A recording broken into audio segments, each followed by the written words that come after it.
Vazhdojmë me lëndën edukim për shoqërinë. Tema që kemi sot në lëndën edukim për shoqërinë është në rrugë të gjithë jemi të ndryshëm. Çfarë do të mësoni ju nëpërmjet këtij mësimi? Nëpërmjet këtij mësimi, ju do të arrini të renditni tiparet e përbashkëta të disa mjeteve të transportit, si për shembull dritat, targat, madhësinë e tjerë. Do të identifikoni mjetet që përdoren për transport. Do të renditni shprehit kryesore të nevojshme për përdorimin e rrugës. Do të tregoni se rrugën e përdorin edhe njerëz edhe automjete. Do të tregon gjithashtu që njerëzit që e përdorin rrugën janë të ndryshëm. Automjetet që e përdorin rrugën gjithashtu janë të ndryshme dhe se çdo automjet ndryshon në varësi të punës që ai kryen. Kujton, çfarë kemi mësuar ne për rrugët dhe udhëtimin? Dini që rrugët janë në shërbim të njeriut. Dini gjithashtu që rrugët janë disa llojesh. Në rrugë ka shenjë që na ndihmojnë të ecim pa frikë, pra ka sinjalistik rrugore, ka semafor. Këmbësorët duhet të respektojnë rregullat. Kur shkojmë diku, duhet të njohim rrugën nëpër të cilën kalojmë. Kemi parë gjithashtu që të ecësh me biçikletë është sa kënaqësi, aq edhe përgjegjësi. Kalojmë tek puna me tekstin. Jemi tek mësimi pra, në rrugë jemi të gjithë të ndryshëm. Shikojmë me kujdes figurat. Çfarë vërejmë? Vërejmë disa mjete transporti. Ne do t'i lidhim me çfarë mjet transporti po udhëton secili nga personazhet tonë. Shikojmë me kujdes në karrige me rrota, cili prej këtyre është, do të lidhet me shigjet. Ja, ky pra udhëton me karrige me rrota. Me këmbë udhëton vajza. Me biçikletë pra do të lidhet secili sipas mënyrës së udhëtimit që ai po realizon. Çfarë dim tjetër? Pra çfarë do të bëjmë tjetër te kjo faqja?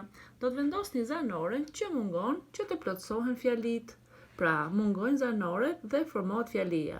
Përdoruesit e rrugës janë të ndryshëm nga njëri tjetri. Respektimi i rregullave i bën ata të barabartë. Pra, kush e përdor rrugën? Rrugën e përdorin njerëzit që ecin me këmbë ose që lëvizin me automjete. Të gjithë duhet të respektojnë patjetër rregullat e qarkullimit në rrugë. Automjetet kanë timon, kanë rrota, kanë drita, por kanë edhe një tabelë me numra dhe shkronja që i dallon ato nga njëri tjetri. Këto quhen targa. Besoj se të gjithë i keni parë ju targat e makinave. Automjetet kanë edhe disa ndryshime, si për shembull formën, madhësinë, ngjyrën, numrin e rrotave e tjerë. Disa automjete përdoren nga shumica e njerëzve që quhen mjete të transportit publik, siç janë autobusët dhe taksit. Quhen mjete të transportit publik sepse përdoren gjërësisht nga njerëzit. Kalojmë tek faqja tjetër. Pra jep mendimin tënd për rrugën. Ushtrimi numër 1 thotë ngjyros me ngjyrë të gjelbër sjelljet e drejta dhe me ngjyrë të kuqe ato që janë të gabuara. Shikojmë me kujdes, pres në stacion që autobusi të ndaloj para se unë të hipi.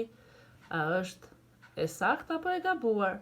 Pra presim në stacion që të autobusi të ndaloj para se të hipi? Vendosni shenjën që duhet. Hyj duke shtyr njerëzit. A është e vërtet kjo? Pra ju do vendosni shenjën V ose G. Pra nuk do të ngjyrosni, por do vendosni shenjën V ose e gabuar. Pra e vërtet ose e gabuar.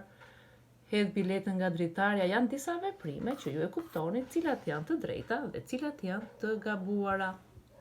Ushtrimi numër 2, rretho vetëm mjetet e transportit publik, ngjyrosi ato. Si thamë, mjetet e transportit publik janë ato mjete që përdoren gjërësisht nga njerëzit, siç ishin autobusët dhe taksit. Shikoni me kujdes cili prej tyre është mjet i transportit publik dhe atë do ta qarkoni.